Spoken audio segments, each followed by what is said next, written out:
Good morning, all. So today we are going to see the next part of the regular expression unit called as a pumping lemma. Now this pumping lemma means what and where we can use this pumping lemma. First of all, this lemma is nothing but a theorem. This is the Greek word lemma. In a normal words, we'll say it as a theorem. So it is nothing but a pumping theorem. Now the word called as a pumping. Pumping means what? Making it big. Pumping means what? Giving some input and making it big is called as a pumping.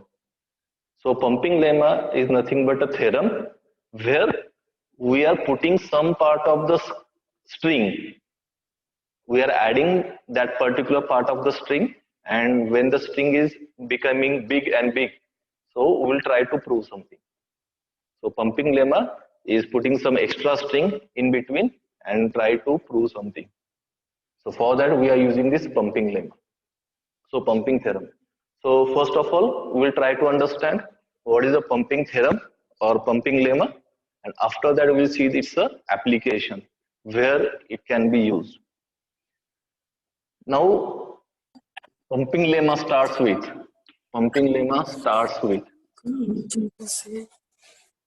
it is used for the proving. It's used for the proving the language is not regular. Okay. So the first thing about the pumping lemma is झालं चालू आता lecture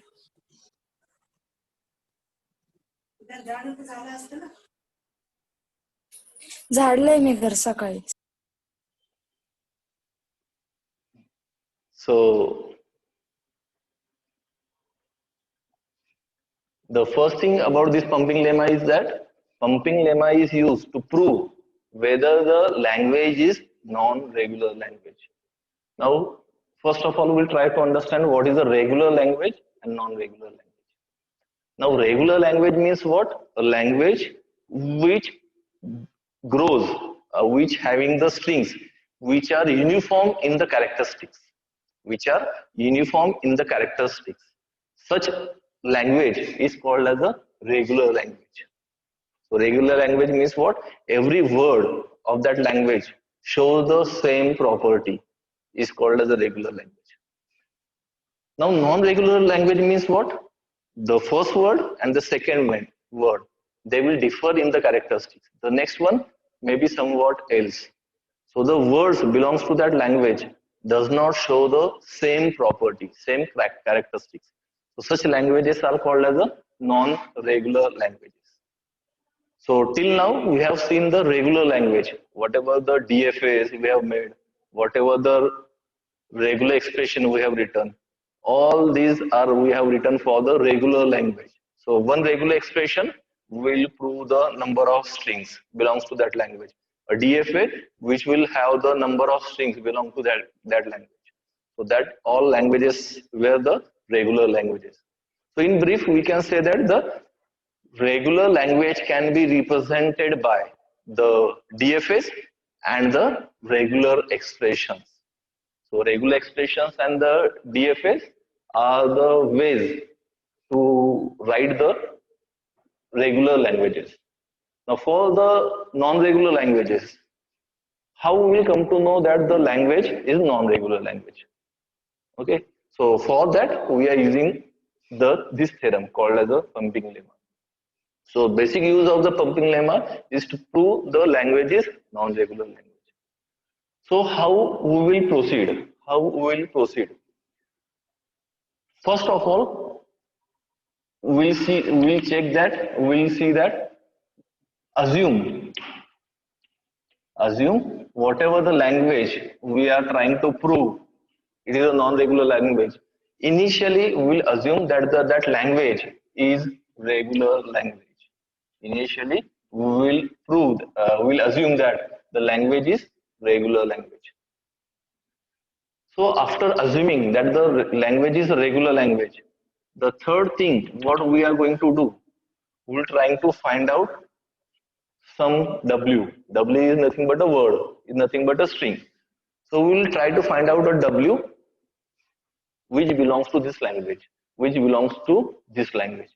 So we'll choose the W, that is the word which belongs to that language. This is the third step what we have to do. After assuming the language is regular, we will find out one W, one word which belongs to that language. After finding that word, the fourth step, what we are going to do is divide this W into three parts, that is called as a X, Y, Z. Just dividing that W, that word which belongs to that language, into these three parts called as a X, Y, Z. So X, Y, Z, these are the nothing but the parts of this W.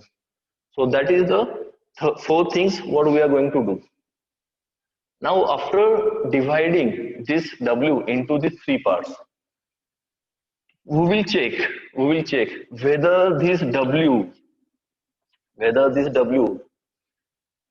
which is regular, means what, it is accepted by some DFAs, which is accepted by some DFA. If this W, the length of W, this mod is what, your length of W is greater than n, is greater than n.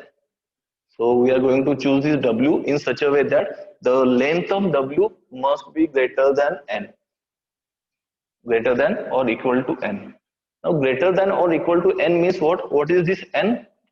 Where n is a number of states, states of DFA, number of states of DFA, which accepts this language, So n is the number of states of that language, of the DFA, which accept this language L. Because when we are saying the L is regular means what? We are able to draw the DFA for it. Okay. So when we are able to draw the DFA of it, we will choose this word W in such a way that the length of W will be greater than n, will be greater than the number of states. Now what exactly this means? If, for example, we have seen the DFA for the A raised to n, B raised to n, suppose. So we have to design a DFA for A raised to n, B raised to n. So we'll try to design the DFA for A raised to n, B raised to n. So when we are designing this DFA for this language, so what will be the length of this string? A raised to n, B raised to n. So in this case, A raised to n, B raised to n, what will be the length of this string? It will be 2n. Because A raised to n, if A raised to 2 and B raised to 2, so length will be 4. So A raised to n, B raised to n, the length will be 2n. Okay. Now if I am trying to design a DFA for this, and the number of states of my DFA must be less than this 2n, Okay. So in that case, we'll say yes, this length of this A raised to n, B raised to n is greater than n. So number of states in my DFA, which is representing that language, which is accepting that word, the number of states must be less than the length of a string. That is what my primary requirement is. Okay. So choosing a W, choosing a word is very important, because a word which we have choosing, we must choose W such that the length of W must be greater than the length, the number of states in my DFA, So the length of W must be greater than n, where n is a number of states of my